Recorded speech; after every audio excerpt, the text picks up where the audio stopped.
back to another episode of Another Bourbon Show. Tonight we are going to be drinking. This one's got a cool story for me personally. We're going to be drinking some Colkegan. This one is a American single malt, so it's a pure barley mash bill, all malted barley, like I said, and it's done in the Scottish style of all malted barley. But instead of being smoked over peat, this one is smoked over mesquite wood. It's out of New Mexico. And the reason I think that this one is so cool or it has a special story to me, is that I actually traded a guy on TikTok for this. I put out a trade for mellow corn because there are people who can't get mellow corn around the country. It's not distributed across all 50 states. So I offered to send, oh no, this one I sent somebody some Old Monroe. I sent somebody some Stumpies and traded for this. But I wanted to try some local craft distilleries that I can't get in this area. And a guy offered to trade me this for a bottle of Stumpies. So we did, and then we met up and drank it, and I was really impressed by it. You can see that he paid $61 for it. It comes in at 92 proof. This is from the Santa Fe Spirits in Santa Fe, New Mexico. And that's all I can think of to talk about off the top of my head. But we, of course, have to have Steven. What do you think of that label? We talked about this at the time. You were like, I just got a beautiful bottle or whatever. And then you sent me a picture. And I think you're right. I think that this is an 8. I think it's a very solid label. I think that it's understated, which works well for it, but also kind of keeps it from getting to like the hollow grounds of like a 9 or 10 even, because it's very simple, works in its favor, but it comes down mainly to the colors. And I think that the silver lettering is really what takes it over the top for me. There's something about the look of the dark blue, almost like stone blue or something, maybe you'd say, with the silver to it, that I feel like would be a really good like car trim color, even. Very, very elegant. And then the that orange complementary color at the bottom is real nice, and it gives you all your information that you need right there too. It's a very striking bottle. We've talked before about how a lot of Scotch and Irish whiskeys will go with a more kind of like upscale look, a more like refined look for whatever reason. But I think this is a really good one that does it without seeming above your pay grade or like very braggy. It seems very approachable and nice. So all good things basically, and I give it an 8. Cool.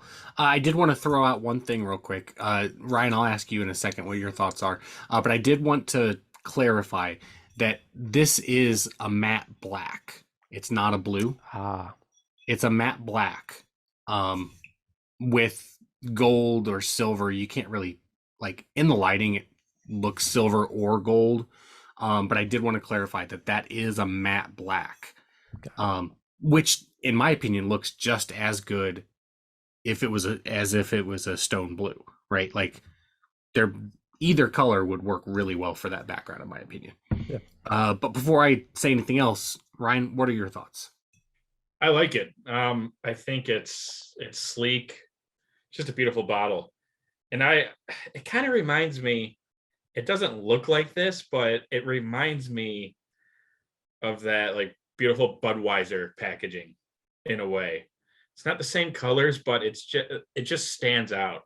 It stands out on a shelf. You know how I think if you see the Colkegan here, that logo in the middle, I think the Budweiser, that logo would be above the lettering instead of below it, but it's just sleek packaging. It looks really nice. I like it a lot. Yeah. So I agree with everything you guys said. And yeah, the moment I saw this, I was like, that's a beautiful fucking bottle. And there's a couple of things that I think it does really well with. Number one, I think it's just very visually striking. But I think that one of my personal favorite things about the label is that if you're looking at a shelf, you can tell that this one comes from a Scotch style. Just from the bottle speaks to this being in a Scotch style.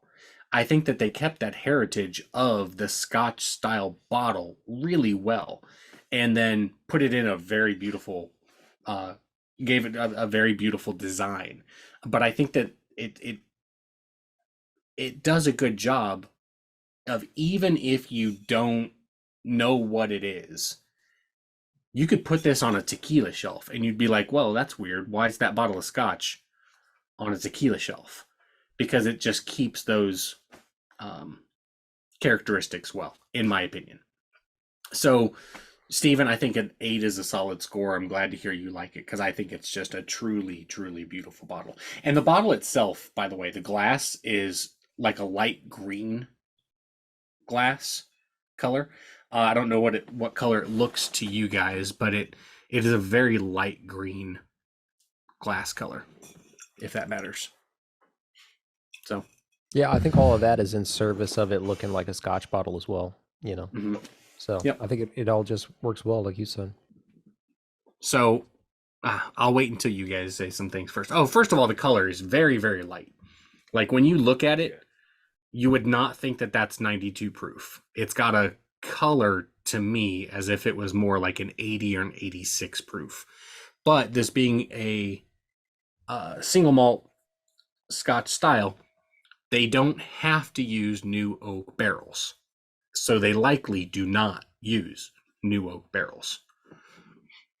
One weird note I get from this on the nose is it's almost like if you like the first whiff I take is almost like the first whiff that you get at like the deli counter. I don't know if it's like deli ham or it's like the deli cheese slices or something like that. There's something I pick up I've got that's one on similar. top of Ryan. Do you have any thoughts on that? Because I've got something that I think sums up what Steven's trying to say. Tell me what it is. I get a lot of like candy butteriness out of this. Mine's a completely different route, but I feel like it's actually on the same thought as Steven. The nose I get is chlorine or Clorox from a deli counter that's been cleaned with bleach. Yeah, that could be. And I think that a combination of like the bleach chlorine smell with the sweetness is where you're getting deli. Yeah. Yeah, I can see that. That's Also, there's a lot of smoked meats too there. So that's true. any like wood that I'm picking up in it could be attributed to that as well. Like a ham or something. Yeah. Or pastrami. Yeah. So Shout out cats. that's my first reaction. It's not an unpleasant smell, even though it's weird. It's just it's clearly different than if you're used to bourbon. And again, reiterating what Steven just said, that it's not bad. I don't know that it's necessarily good, but it's a strong, like it's a pungent, strong smell. Yeah. And if you like the smell of Lagavulin, you're gonna like this. Smells like a mesquite campfire. Yep. Mesquite turkey. There you go. Well, it's not ashamed to be a Scotch. This isn't a closeted Scotch. It is not. It's got long legs on the glass. Very oily finish. It's it's almost like a stout beer with some bitterness to it. That's like one of the first things I pick up. Very smoky as well. I think the mesquiteness to it makes it easier for me to drink because you guys know me, I don't really drink any scotches. I'm not a big fan of scotch. Don't think I ever will be. But this is definitely a lot more approachable than anything else that, any scotch from Scotland. It's just easier to drink, in my opinion. And I don't get that bleachy, Cloroxy. No. I know what you're saying. Like the taste. I mean, yeah, it's like so much mesquite. I mean, the smoked meats is really the only thing I can think of right now. On the palate, or No, because the chlorine was just on the nose for me. I don't get any of that on the palate or the see finish. What you were for that saying. matter. Yeah, the palate or finish, I don't get any of that either. Okay. So, yeah, it is a very, very smoky whiskey. Like, it is very, very smoky. And what's weird to me is I almost get like a mouthfeel that is ashy. Like there's something on my tongue when I'm sipping it, not on the finish, but while it's still in my mouth, I almost get like a sensation of ash in my mouth. Yeah. Yeah, it kind of has I think it's part of the finish for me. Part of the finish has like an aftertaste that's kind of like what an ashtray smells like. And I think that's part of it. It's it's almost tarry or something. There's like and I will say that it has a pretty long finish for the scotch I've drank in the past. Yeah. So that's a unique thing too. I think typically I find scotch to be a little more, and again, it could just be the ones I'm drinking, granted, but I find it to have a more like kind of watery, easy finish most of the time, not a warm, long hug or anything like that. And I wouldn't say this has a big, long, warm hug or anything like that, but there is quite a long finish that has a bunch of complexities to it, including, like I talked about before, licking an envelope. The seal on an envelope is in there too. A lot of weird qualities. You just don't get. This is why you have to like broaden your horizons and drink a variety of stuff, because these are just things, whether you find out you like it or not, it's just way, way different than whiskey. Mm-hmm. And American whiskey. Bourbon, because this is an American whiskey, just in a Scotch style. Yeah, I should be careful. Yeah. But I think I'm just trying to like pin you down so that there is no confusion. But I think most of our 7 listeners probably understood where you were going with that. So, yeah, like this is a weird one. Okay.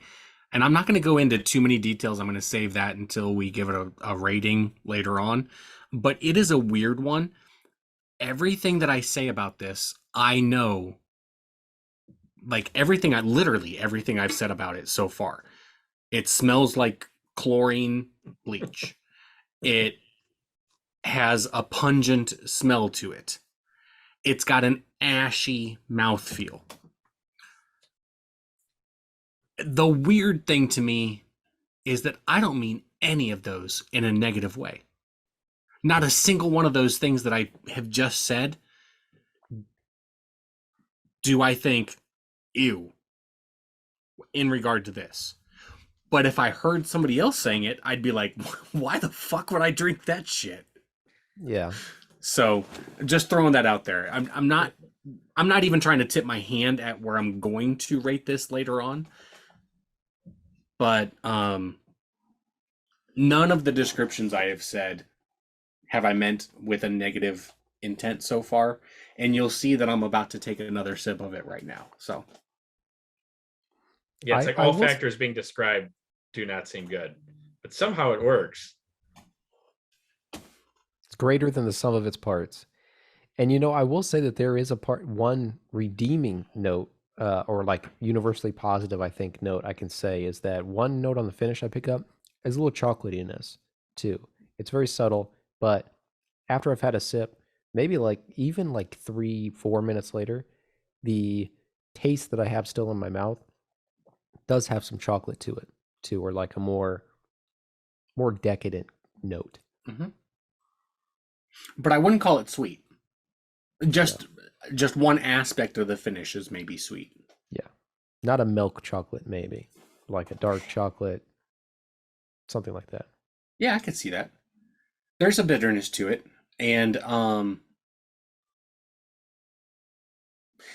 to me, it just struck me how dry of a finish it is. Like my tongue is very dry. So I'm gonna keep sipping on mine. But in the meantime, I have an update on our barrel pick. And I'm not gonna put this out on the rest of the internet for a little while until I see how things are going. But on my birthday, which was last Friday, July 8th, I got an email from turned 44 fucking years old. So I'm like, I'm basically dead now. This is like, if I had a crisis right now, it would not be a midlife crisis. It would be like a 2/3 of your life crises. Yeah. Because I have no intentions on living past 66. None. I'll be shocked if I make it to 66. Much like the Blackhawks I mentioned earlier, your best years are assuredly behind you. 100%. So I got an email from Adam, and I'll get past the drama that accidentally occurred. But he gave me the outline for what was about to happen. He goes, okay, we've got to get the PO from Breakthrough. Then we'll deliver it to Belleville. They will ship it to Lexington, Kentucky. Lexington, Kentucky will ship it to Chicago. Then it gets checked into Chicago, shipped back to Lexington, Kentucky, shipped to Belleville, and then loaded on a truck for delivery to Bobby. He's wrong. I can tell you, he's getting confused. He's getting the wrong Lexington. He's got the wrong Lexington in his mind. Okay, so he did not include Kentucky. He just said Lexington. Okay. I just assumed it was Lexington, Kentucky. For a company I know that distributes, they do have a Central Illinois office in Lexington, Illinois. I've never heard of Lexington, Illinois. It's 13 miles north of Bloomington. Okay, so in that case, every time I just said Lexington, Kentucky, ignore Kentucky and just say Lexington, Illinois, okay? So it goes to Belleville, to Lexington, Illinois, which I wrongly assumed, sorry, and then to Chicago, then Chicago to Lexington, Lexington to Belleville. So it's going to be a hot minute. All right, so yeah, so we'll see the bottles when we get the bottles, and for everybody who has either contacted Steven, Ryan, or sent us an email about them, as soon as I get any more firm information, either they'll pass it along or you will get an email to the email address that you sent it to us to let us know you were interested. But I don't think we shared the price previously. I know you two know the price. Yeah, I don't think we did. I don't think we shared that openly.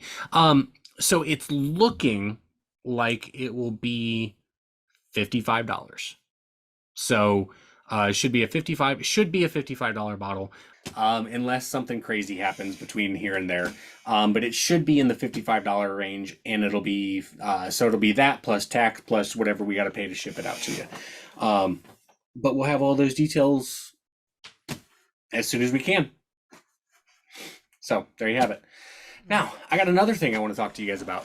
A buddy of mine who is an active listener, he listens to every single episode religiously. And he typically messages me about every single episode. He wants a weird question. He's got a weird question he wants us to all answer. He wants to know who each of our favorite presidents are and why.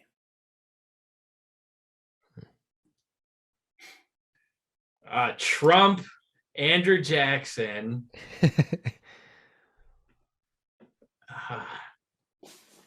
Who else is a really good one? Zachary Taylor. We grew up, Ryan and I grew up in Illinois, so it's really tough to not say Lincoln. I mean, it's really ground into you from an early It age. doesn't even matter if you're from Illinois, by the way. Yeah, I get that. It doesn't. He's just one of the most famous presidents, period. But if you are within, earshot of where he ever walked, it seems like you are especially put in that position. So I guess I'd have to say Lincoln. But otherwise, I generally try to not like any president that much as a rule. Well, I'm just gonna go ahead and put mine out there. My favorite president is, without question, Benjamin Franklin. No doubt about it. I think he did more for. He's not a president, dude. Thank you. Was this a prank on us? Yeah, what is this? Yeah, like that Andrew. was a I like Andrew Hamilton. You guys ever say Hamilton? Alexander. I went to SIUE. This sounds legit. Yeah. No, but no, I know Franklin was not a president. That was my little joke. But no, I mean, for me, it's probably gotta be Lincoln. Could be Jefferson though. Like, I like Jefferson an awful lot. I know that Jefferson is pretty much the he's pretty much the epitome of what a Republican would have been at that time frame, even though the Republican Party did not exist yet. He's had all of those ideologies, and I do not tend to be a conservative Republican person, but I think he got it. I think he got conservatism correct. He got it right. And one of the things I like so much about him was that he never viewed the Constitution as being, this is set in stone for all of time. It should be completely thrown out regularly and completely rewritten, not just amended, but completely blown up and redone. I think that was, he had a lot of foresight, and that's one of those areas where I think, for sure. And I like the fact that he wasn't Christian. Like, if I'll give a more interesting answer than Lincoln, I'll say Jimmy Carter. I'll say Jimmy Carter seems like a solid dude. If there's interesting. You're looking at him post presidency, because his 4 years are looked at as, some of the worst in history by a president. But I think based on who he is as a person, he's definitely one of the better people who've been president. Seems like a solid dude. I would say, if you're talking about, because favorite president is a really weird thing, and it probably has a lot to do with who you are as a person or where you were at in your life when they were president or your socioeconomic status. There's so many things, but I feel like Jimmy Carter is like one of the very few presidents where I'd be like, if I saw him out in person, you'd want to maybe shake his hand or something, that kind of thing. Yeah, I feel like Jimmy was like a genuinely good human being. And Ryan, you're right that like his 4 years was looked upon as being pretty much one of the worst 4 years of any president ever. But there's a lot of people who also say that, yes, but it wasn't really his fault. He didn't do a great job of getting out of those issues, those problems. But a lot of people say that no president could have. Like, it wasn't like, because of obstruction, because of timing, because of policies leading into his presidency. Yeah, so I just want to throw that out there. Also, Kennedy gave us the mayor from The Simpsons kind of, dialect or whatever. So that's kind of cool. So Kennedy's another good one. Yeah. Ask not what I can do for you. I mean, you got to go with the guy who preceded him, or no, two presidents after, I guess, who ran against him. Nixon. Our boy Dick Nixon. I am not a crook. I'm not a crook. I didn't want to get involved in Watergate. I mean, just based on quoting, I mean, he's the best by far. I mean, entertaining. Obviously the guys you mentioned, but I don't see how you could look past FDR in World War II. You know, he wasn't a divider. I mean, I didn't live back then, but I mean, 3 terms. Not that he should have done that, but it was such a unique period, getting us out of there, and then into the 1950s, a real illustrious time for the country. I like him a lot. And the fireside chats, arguably like the first YouTuber president, maybe TikToker president. Yeah, he'd be. Would on have been TikTok. better if he could. Would have been better if he could walk. yeah. But besides that, just I kidding. I like my presidents who don't get polio. You know what I'm saying? Yeah. What about Teddy? What about Teddy? I think Teddy Roosevelt. What I'm about to say is really weird because he's on Rushmore, but I think Teddy Roosevelt is still underrated, right? Like, I think if you walk around to people and ask them who the best presidents the United States has ever had are, you're going to get a bunch of Washingtons, you're going to get a bunch of Jeffersons, you're going to get a bunch of Lincolns, you're going to get a bunch of FDRs and a bunch of Kennedys. But I think if you walk amongst the public, you're not going to get very many Teddy Roosevelts. So although he is physically on Rushmore, I don't think people put them on their Rushmore of presidents. I think Taft was really good too. Taft and Grant, but that's sort of before and after their presidencies as well. Mm-hmm. Grant led the Union in the war, and then Taft became a Supreme Court justice after his presidency, I believe. Mm-hmm. And then died in a bathtub. All right, guys. What do you say we rate this son of a bitch? This might be the shortest episode ever, if we don't use any of the movie stuff. I was going to say we're 2 hours in, but yeah, how much is usable? Because when we weren't talking about obscure movie and TV shit that no one's actually going to give a fuck about because it's like 30 years old, Dan was saying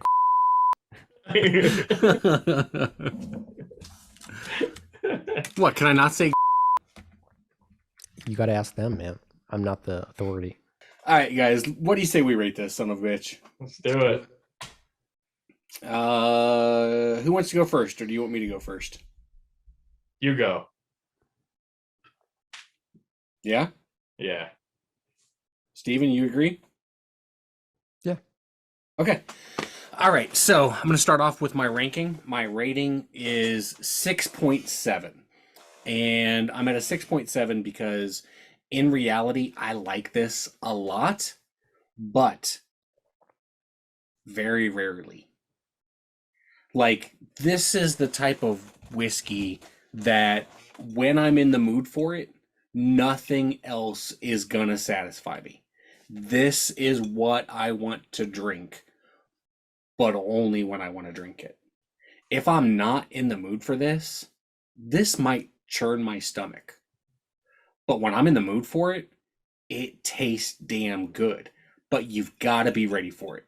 And you've got to know what you're jumping into. This is not an everyday sipper. It's not a beginner's whiskey. And because of that, like, if I'm in the mood for it, it's an 8.1. If I'm not in the mood for it, it's a 4.0, which is why I give it a 6.7, because I can't give it a super high score because it's something I might only want to drink once every 6 months or once every 2 months. But when I want it, it's damn good. But only in the right mood. So I'm at a 6.7 on it. And that's my reasoning why. You want me to go next, Steven? Yeah, go ahead. Yeah, I'm gonna go a 6.5, 6.5.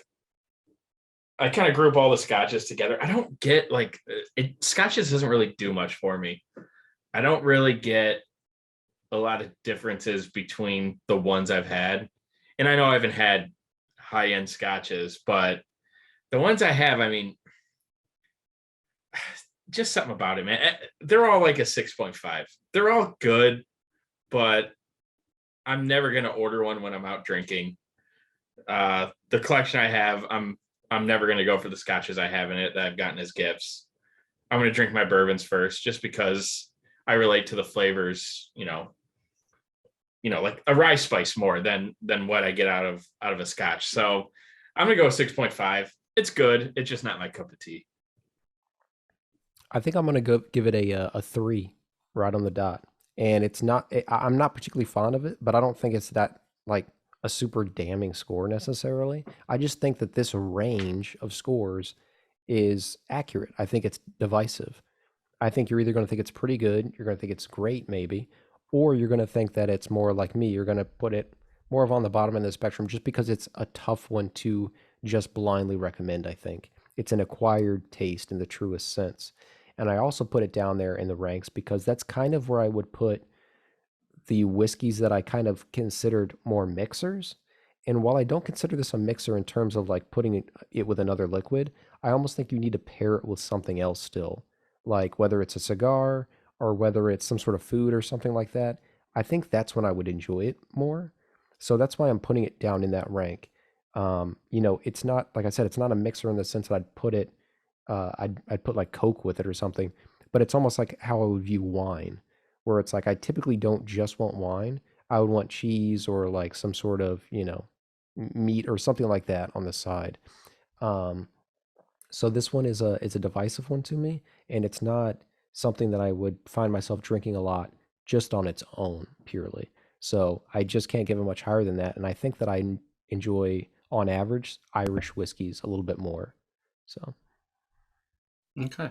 Now, I do want to throw Yeah. out there that if you're somebody who really loves Lagavulin or Lefroy, like the Scotch whiskeys that are known for being super, super smoky, then you're going to like this a lot. And because this is a very smoky Scotch, very smoky whiskey.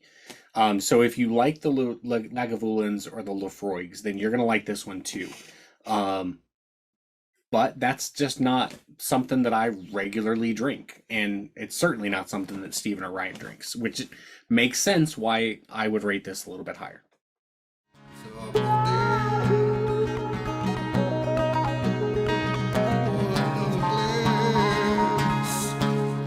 Another bourbon show. Another bourbon show. Another bourbon show. Do they have bottomless root beer floats there too? and people do it, and it's fucking annoying. And that's another thing. The bartender's got to get you. Oh, And man, I love it. you'll get tipped out if you're the bartender, but you'll get tipped out on fucking how much you think you get tipped out on bottomless root beers, dude? Who in the world has ever been like, I think I could use a second root beer float? Yeah, the fattest fucking people.